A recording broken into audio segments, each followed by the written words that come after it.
एक रात गांव में ऐसा हादसा हुआ जिसने सबको डरा के रख दिया। मोहन उसी गांव का रहने वाला था। फिर एक रात मोहन जब काम से लौटा तो वह मधु को बेहोश पाया। उसकी गर्दन पर अजीब से निशान थे। आखिर क्या हुआ था मधु के साथ, आइए इस कहानी में आगे बताते हैं।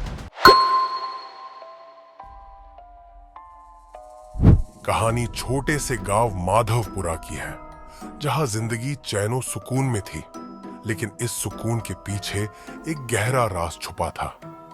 इस गांव में एक औरत रहती थी जिसका नाम था रेणु।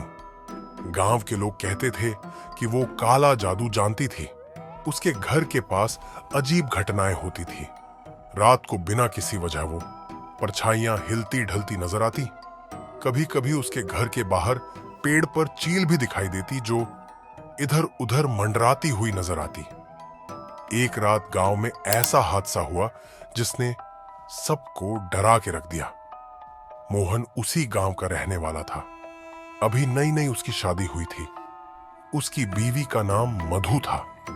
मधु एक सीधी साधी और बहुत खुश मिजाज लड़की थी। लेकिन जैसे ही वह मोहन के घर आई, शादी करके उसके साथ अजीब अजीब सी बातें होने लगी। पहले मधु को बुरे ख्वाब आने लगे। उसने मोहन को बताया कि वह रोज ख्वाब में रेणु को देखती है, जो बिस्तर के पास खड़ी रहती है और अजीब भाषा में कुछ बड़बड़ आती रहती है। वह दिन बदन कमजोर होने लगी और उसकी खूबसूरती, जिस पर मोहन दीवाना हो गया था, वह भी खत्म होने लगी। फिर एक रात मोहन जब काम से लौटा तो वह मधु को बेहोश पाया। उसकी गर्दन पर अजीब से निशान थे, जैसे किसी ने उसकी गर्दन को जोर से दबाया हो। उसके गर्दन पर बहुत सारे खरोच के भी निशान थे। मोहन और मोहन का दिल दोनों एक अजीब से डर की वजह से टहल गया। डॉक्टर से इलाज करा, लेकिन कोई फायदा ना हुआ। फिर गांव के एक वैद्य से मधु का इलाज कराया, पर वहां भी कोई फायदा ना हुआ। लेकिन मोहन से उस वैद्य ने इतना कहा कि यह कोई साधारण बीमारी नहीं है। गांव के बड़े बुजुर्ग की बात मान। मोहन पंडित शर्मा के पास गया। वह बहुत ज्ञानी और धार्मिक इंसान थे। स्विंग उन्होंने सालों पहले गांव वालों को यह कहा था कि कोई काले जादू का खतरा है। इसकी चेतावनी उन्होंने गांव वालों को बहुत पहले ही दे दी थी। वह गांव से अलग रहते थे। मोहन ने उनसे मदद मांगी और उन्हें सब बता दिया। वह बहुत ध्यान से सुन रहे थे और फिर बोले, रेणु ने तुम्हारी पत्नी पर काला जादू कर दिया है। इसे रोकने का बस एक ही तरीका है। मोहन ने कहा, पंडित जी, जो भी तरीका हो, जैसे भी मुश्किलात हो, मैं सब सह लूंगा। मुझे बस मेरी बीवी को उससे बचाना है। उन्होंने कहा, तुम्हें एक विशेष पूजा करनी होगी, लेकिन यह पूजा तुम्हें आधी रात से पहले पूरा करनी होगी, जब काला जादू अपने सबसे ज्यादा शक्तिशाली हालत में होता है।